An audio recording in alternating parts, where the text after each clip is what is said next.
आज की 50 ताज़ा सबसे बड़ी खबरों के लिए सबसे पहले चैनल को सब्सक्राइब कर लें।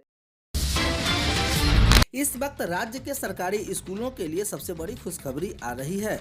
अब देखिए, जनवरी और दिसंबर महीने में 11 दिन तक बंद रहेंगे स्कूल।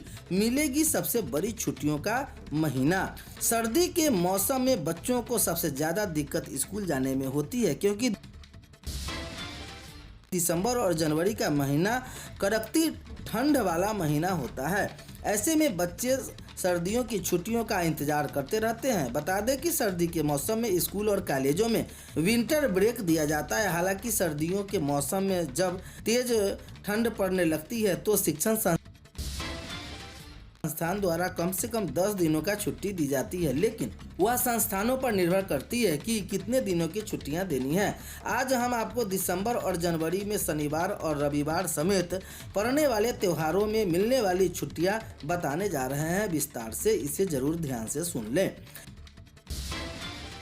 दिसंबर की छुट्टियां 18 दिसंबर 2022 रविवार, 19 दिसंबर 2022 सोमवार गोवा मुक्ति दिवस, 24 दिसंबर 2022 शनिवार क्रिसमस की छुट्टी, 25 दिसंबर 2022 क्रिसमस, 26 दिसंबर 2022 सोमवार शहीद उधम सिंह जयंती, 30 दिसंबर 2022 शुक्रवार यू याकिंग नंगवा मेघालय में छुट्टी, 31 दिसंबर 2022 शनिवार 9 वर्ष की पूर्व संध्या और साल का आखिरी दिन की छुट्टी। जनवरी की छुट्टी में देखा जाए तो 14 जनवरी शनिवार मकर संक्रांति लोहड़ी, 15 जनवरी 2023 पोंगल, 22 जनवरी 2023 चंद्र एवं वर्ष, 26 जनवरी गुरुवार गणतंत्र दिवस, 26 जनवरी गुरुवार बसंत पंचमी।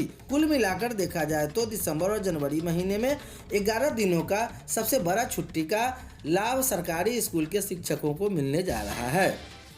बिहार में फर्जी शिक्षकों पर गिरेगी गाज। 77,057 नियोजित शिक्षकों पर बर्खास्तगी के साथ लटकी एफआईआर की तलवार। बिहार के फर्जी तरीके से शिक्षक की नौकरी कर रहे लोगों की अब खैर नहीं। अब बर्खास्तगी तो होगी ही, साथ में कानूनी कार्रवाई भी होगी। पटना उच्च न्यायालय के आदेश पर विजिलेंस ब्यूरो ने फर्जी शिक्षकों के खिलाफ प्राथमिकी दर्ज करने की अनुमति मांग ली है। बिहार के सरकारी स्कूलों में फर्जी प्रमाण पत्र के आधार पर नियोजित 77,057 शिक्षकों पर बर्खास्तगी के साथ साथ प्राथमिकी भी दर्ज होगी।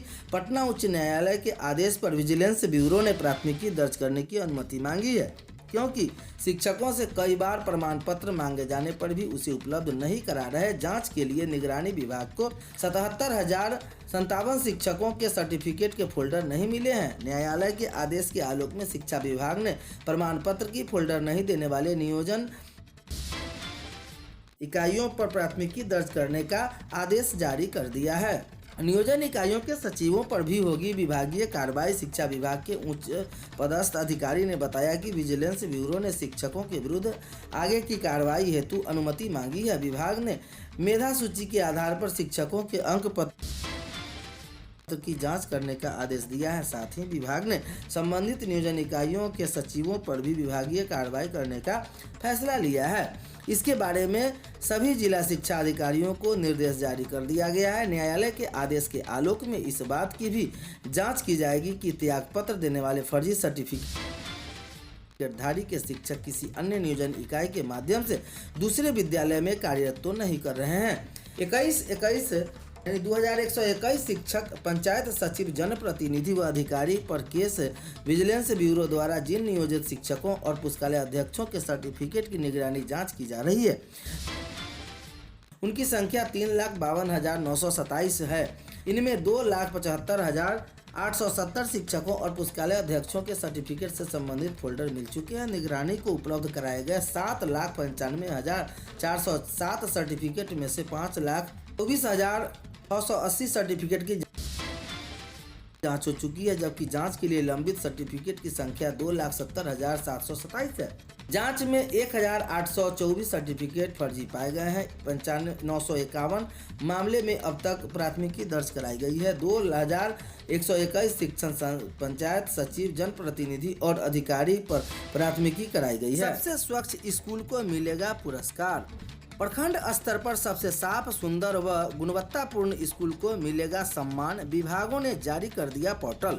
सरकारी स्कूलों को स्वच्छ रखने के लिए शिक्षा विभाग ने नई पहल की है। सबसे स्वच्छ और सुंदर स्कूल को प्रखंड में चिन्हित कर उन्हें प्रथम पुरस्कार दिया जाएगा। यह पुरस्कार बिहार स्वच्छ विद्यालय पुरस्कार 2022-23 के नाम से जाना जाएगा।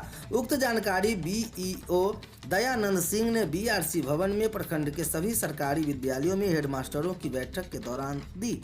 बताया गया कि स्कूलों की स्थिति की जानकारी पोर्टल पर देनी है। सरकारी वेबसाइट इसके लिए बना दी है, जिसके पोर्टल पर मांगी गई सूचनाओं की जानकारी हेडमास्टर देंगे। पोर्टल पर जानकारी डालने के लिए विधिवत प्रशिक्षण भी दिया जाएगा। 31 दिसंबर तक सभी स्कूल के हेडमास्टर अपने विद्यालय का स्व नामांकन पोर्टल पर कर ले। पोर्टल पर नामांकन डालते हैं उक्त विद्यालय में रैंकिंग के आधार पर 3 सदस्यीय कमेटी विद्यालय की धरातलीय जांच पड़ताल रहेगी।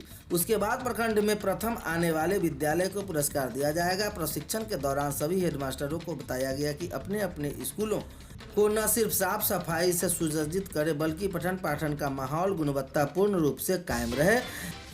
कोताही बर्दाश्त नहीं की जाएगी। स्कूलों के एचएम को दिया गया निर्देश। फुलपरा प्रखंड के सभी प्राथमिक व मध्य विद्यालय के प्राध्यापकों द्वारा बीईओ विष्णुदेव प्रसाद सिंह ने मंगलवार को बैठक की निर्देश दिया गया कि बिहार स्वच्छ विद्यालय पुरस्कार के लिए स्वच्छ भारत अभियान के तहत अपने विद्यालय का स्व अवलोकन कर ऐप पर निबंधन करने का डाउनलोड किया जाए। स्वच्छ में अव्वल स्कूल को पुरस्कार दिया जाएगा। बैठक में रामकृष्ण उदय, प्रमोद कुमार यादव, जीवक्ष कुमार भी वहां मुख्य रूप से मौजूद थे। NIOS DLED को भर्ती में शामिल करने पर सुप्रीम कोर्ट ने रोक लगा दी है। सुप्रीम कोर्ट ने हाई कोर्ट के आदेश पर लगाई रोक। शीर्ष कोर्ट 30 जनवरी को करेगी अगली सुनवाई। बेसिक शिक्षक भर्ती में NIOS DLED को शामिल करने के हाई कोर्ट ने आदेश पर सुप्रीम कोर्ट ने रोक लगा दिया है। साथ ही NIOS DLED अभ्यर्थी को 2-2 हज़ार रुपये हर्जाना देने के आदेश पर भी रोक लगा दी गई है। इस मामले में सुप्रीम कोर्ट आगामी 30 जनवरी को सुनवाई करेगी। इस मामले में हाई कोर्ट के फैसले के खिलाफ BEd TET प्रशिक्षणों के इस मामले में सुप्रीम कोर्ट को आगामी 30 जनवरी को सुनवाई करेगा। इस मामले में हाई कोर्ट के फैसले में खिलाफ BEd TET प्रशिक्षकों के सुप्रीम कोर्ट में रिट की है। इसका कहना है कि विभागीय नियमावली में बेसिक शिक्षक बनने के लिए 2 वर्षीय नियमित DLED कोर्स की अनिवार्यता है। जॉब में NIOS DLED दूरस्थ शिक्षा प्रणाली से किए जा रहे इसकी अवधि प्रणाली महज 18 महीने थी। जस्टिस BR गवई और ब्रिकम नाथ की पीठ ने मामले की सुनवाई करते हुए हाईकोर्ट के आदेश पर रोक लगा दिया है। यह मामला शिक्षा विभाग बेसिक शिक्षकों के 2600 से ज़्यादा पदों पर भर्ती करा रहा है। इसमें 1800 भर्तियां ऐसे हो चुका है, जबकि 1800 अभी होनी है। इन पदों के लिए NIOS से DLED करने वाले युवाओं ने भी आवेदन किया है। सरकारी स्कूलों में 1,22,000 पदों पर जून में और प्रारंभिक स्कूलों में 80,000 पदों पर अक्टूबर में आई वैकेंसी। इन कारणों से वैकेंसी आने में हो रही देरी। 7वें चरण में शिक्षक भर्ती नियमावली को अभी तक कैबिनेट की मंजूरी नहीं मिली है। हाई स्कूलों में शिक्षक भर्ती के लिए वैकेंसी के पहले STET आयोजित होना है। कॉमर्स व रिजल्ट आने के बाद ही वैकेंसी निकाली जाएगी। अगस्त में राज्य में सत्ता गठबंधन में बदलाव